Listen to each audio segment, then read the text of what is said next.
Como vocês podem ver, hoje eu estou aqui sem a Denise, é porque estamos preparando estes vídeos semanais de uma outra maneira, de uma outra forma, e aí Denise está aproveitando para cuidar um pouquinho de outras coisas pessoais, ter pequenas férias, mas logo ela vai estar de volta.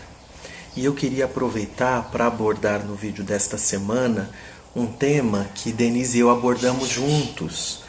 Há uns 15 dias atrás, nós tentamos fazer um vídeo ao vivo e por algum motivo a imagem foi ao ar, as pessoas nos mandaram mensagens, interagiram conosco, só que infelizmente, por algum motivo, o áudio não apareceu, né? Ninguém nos ouviu. Então eu queria retomar a pergunta que nos foi mandada a respeito da psicoterapia. Que valor de fato teria a terapia? O valor não no sentido monetário, né, das sessões, os honorários que as pessoas pagam por isso, o valor no sentido de que importância tem a terapia, se de fato ela pode contribuir para o tratamento das doenças, qual é o efeito que se pode esperar dela. E Denise e eu, então eu vou até aproveitar um pouquinho do que a Denise falou naquele vídeo, vou tentar me lembrar um pouco do que eu mesmo disse, para dar uma resposta tão ampla nesses minutos que temos aqui semanalmente nesses vídeos. Bom, como vocês podem ver, inclusive, eu estou aqui na minha sala de atendimento, né? É aqui nesse espaço que eu passo horas do meu dia com os meus pacientes, tentando ouvi-los, tentando compreendê-los, tentando acompanhá-los nessa tarefa muitas vezes árdua, difícil, mas extremamente necessária de se tornar uma pessoa melhor. E isso importa e comporta tratar muitos dos sofrimentos que nós desenvolvemos ao longo da vida. Então a primeira coisa que Denise e eu tratamos é que o sofrimento, embora a gente não queira sofrer, embora a gente nem de longe deva cultuar o sofrimento é inerente à vida. Não existe vida humana sem sofrimento, de alguma natureza, de alguma espécie. Acontece que alguns sofrimentos são toleráveis, ao contrário de alguns outros. E o que torna um sofrimento tolerável ou não é o tamanho dele, não é a suposta gravidade dele. Isso é sempre importante, porque senão nós desmerecemos o sofrimento de algumas pessoas. Às vezes, alguém termina um relacionamento e a gente pode correr o risco de desmerecer, porque podemos achar que aquilo não tem importância, de que aquilo não é digno de alguém sofrer. Então nós não estamos falando aqui objetivamente o que merece que alguém sofra e o que não merece que alguém sofra.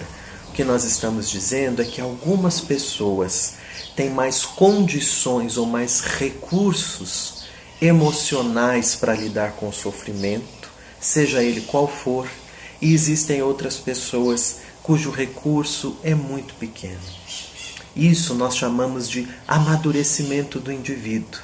Não é? Nós nos guiamos pela psicanálise, em especial pela psicanálise de orientação winnicottiana. Esse autor inglês que muito contribuiu para o desenvolvimento da psicanálise e para o tratamento de pacientes que eram considerados pacientes difíceis de serem tratados, sem muitos recursos para isso. O Winnicott nos ajudou a perceber que a vida é difícil em si mesma, ou seja, não existem aqueles que vão ter uma vida boa e uma vida fácil, do ponto de vista existencial. Nós não estamos aqui nem de longe falando em termos financeiros. Algumas pessoas podem achar que elas possuem uma vida boa ou uma vida fácil porque possuem muito dinheiro. E com a psicanálise, com o Winnicott, nós muitas vezes nos damos conta, nós analistas, mas os próprios pacientes, que na verdade, muitas vezes ter o dinheiro, que é importante para a vida, todos nós precisamos dele, mas ter o dinheiro de uma forma que faça a pessoa achar que ela tem uma vida fácil, uma vida boa, na verdade pode até ser um empobrecimento emocional. Existem pessoas que são pobres emocionalmente. E isso não depende do nível econômico, do nível social. Então é importante a gente se dar conta que o recurso aqui que nós estamos falando são recursos emocionais para lidar com problemas da vida. Porque a vida é difícil por si mesma para qualquer indivíduo, independente da religião que ele tenha.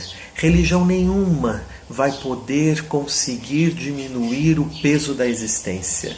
Nem dinheiro algum, portanto nenhum nível econômico, nem social, nem a orientação de gênero, nem muito menos a orientação sexual, nem a questão cultural ou étnica, né? Racial. Todos nós que compartilhamos, independente dessas diferenças e dessa pluralidade da vida, todos nós que compartilhamos da mesma natureza humana, vamos ter os mesmos desafios de nos tornarmos gente, de sermos pessoa e de lidarmos com a vida sem que ela nos sobrecarregue e nos impeça de vivê-la. O que no fundo é uma doença emocional, seja ela esquizofrenia, seja ela depressão, seja ela um sintoma fóbico, obsessivo, seja essa doença um transtorno borderline ou bipolar. É a sobrecarga da vida. Repito, não pelo excesso de coisas, porque não há como avaliar se aquilo é muito ou é pouco. O que dá para avaliar é por que aquela pessoa precisa adoecer diante daquele fato. Ela está muito provavelmente no seu desenvolvimento emocional prejudicada, não fortalecida, não amparada para poder enfrentar a vida que é difícil em si mesma. Um outro autor que nós gostamos muito, e aí saímos um pouco fora do campo da psicanálise, que é um autor que influenciou todos os ramos do saber praticamente do século XX, inclusive a psicanálise de alguma forma, que foi o Heidegger, um filósofo alemão. Ele nos mostrou tão belamente que as pessoas se angustiam, não por isso ou por aquilo, pelo simples fato dessas pessoas terem que lidar com a vida humana, com a natureza humana. A tarefa de lidar com o próprio corpo, a tarefa de morar no próprio corpo, a tarefa de se relacionar com as pessoas, a tarefa de viver no mundo, a tarefa de lidar com os afetos, né? Nós amamos, odiamos, temos ciúmes, ficamos alegres, temos raiva, sentimos inveja, ficamos tristes, temos prazer. Como é difícil muitas vezes nós temos em nós condições e capacidades para lidarmos com tudo isso. Por isso que o Winnicott desenvolveu uma teoria tão bonita que ele chamou da espinha dorsal do seu pensamento, que é a teoria do amadurecimento do indivíduo. Amadurecimento que não quer dizer progresso, não quer dizer a pessoa conquistar sucesso, galgar lugares cada vez mais altos.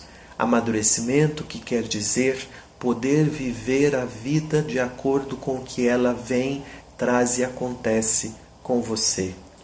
Que ela, embora seja compartilhada em termos de realidade humana por todos nós, ela é única e irrepetível em cada história. Cada um de nós tem uma história, tem um pai, tem uma mãe, tem um núcleo familiar, tem influências culturais, tem pessoas que passaram pela vida e que nos marcaram positivamente ou não. Amadurecer é ser capaz de responder à vida de forma livre, espontânea, pessoal, sem ter que se defender da vida, fugir da vida, ou inclusive ter ressentimentos da vida. É preciso então, quando não se encontra as condições em si mesmo, elas não se encontram, procurar ajuda. Por isso o início desse vídeo, daquele outro que Denise e eu tínhamos gravado e que infelizmente o áudio não foi ao ar. Qual é o efeito, o valor, a importância da terapia? Às vezes as pessoas chamam de terapia, de psicoterapia, de análise. Nós psicanalistas preferimos chamar de análise. Mas independente de como se refira a esse processo, muitas vezes nós precisamos procurar em alguém e com alguém as condições que nós estamos percebendo que nos faltam, para que ao invés de respondermos à vida na forma da depressão, da obsessão, da esquizofrenia, da paranoia, do síndrome do pânico, da fobia, a gente possa responder à vida de forma humana, afetiva, madura, consistente, consciente e, acima de tudo, de maneira livre, de maneira espontânea. Não é uma tarefa simples, não é uma tarefa que nos deixa o tempo todo felizes. Eu gosto de repetir isso, né? Acabei de dizer, amadurecimento não é sinônimo o tempo todo de progresso. Nós não estamos falando aqui de pessoas bem resolvidas, de pessoas felizes, que não têm mais problemas, que sabem lidar com a vida, porque isso não existe. Não compre essa ideia, seja através de uma religião, de um terapeuta, de um livro, de um programa, de um vídeo. Não existe, porque a vida é difícil em si mesma. Mas nós também temos os recursos e as condições, quando somos ajudados para tal, ajudados desde lá de pequeninos na nossa família e ao longo da nossa história, e às vezes também quando precisamos da ajuda da análise, nós vamos desenvolvendo as condições para lidarmos com a vida como a vida é. E por isso ela se torna, mesmo muitas vezes no seu peso e na sua dificuldade, bela, bonita, prazerosa, única e irrepetível. A gente um dia pode entregar a vida de volta com a sensação de que viver, mesmo com tudo isso, nos tornou alguém e aí a vida valeu a pena. Eu espero vocês na semana que vem no nosso próximo vídeo. Espero que vocês compartilhem este vídeo e espero que vocês nos mandem perguntas e comentários, porque isso nos ajuda muito a tornar mais entregue, desenvolvido, partilhado, dividido, tudo isso que a gente tenta praticar e saber no dia a dia. Boa semana, até a próxima quinta.